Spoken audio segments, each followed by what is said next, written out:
Йога, релаксация с нежният човек. Затвори очи, бъди спокоен и неподвижен. Представи си, че си снежен човек, който стои в снежна градина.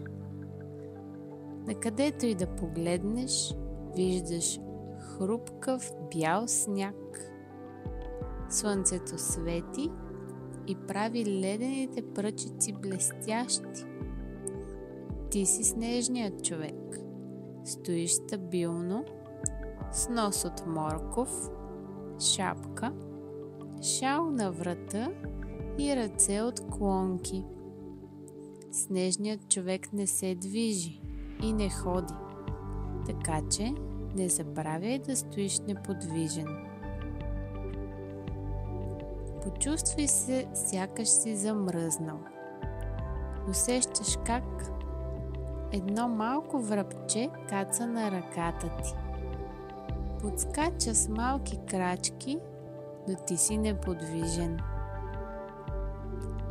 Отлита след малко и ти отново си сам. Слънцето започва да нагрява тялото ти. Усещаш топлината на слънчевите лъчи по главата си, по ръцете си, по краката си. Усещаш, че бавно се затопляш. Целия.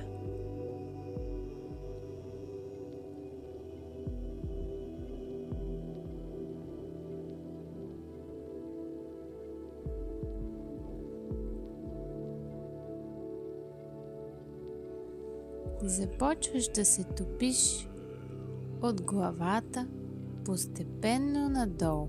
Чувстваш се все по-малък и по-малък. Бавно се разтапяш целия. Чувстваш се спокоен, релаксиран. Постой за малко така, в тази свобода, в тази лекота.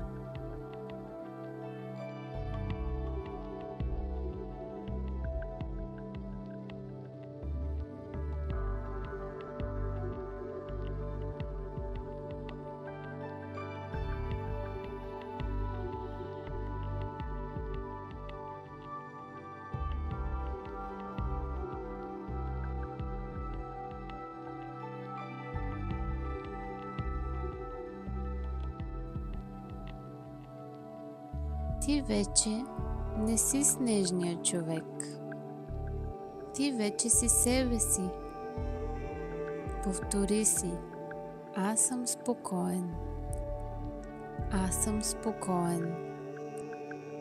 Аз съм спокоен.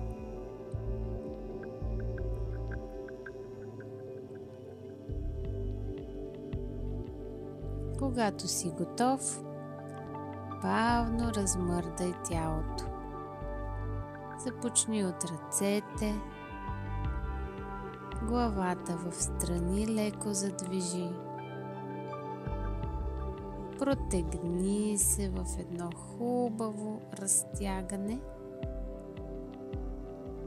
Разтри очи, погали лице и се усмихни на деня такъв какъвто е. Когато си готов, можеш да станеш и нека си кажем: намасте! Бъди добър, прави добро! А вие не забравяйте да се абонирате за канала на Кари Стайл и до скоро на постелките!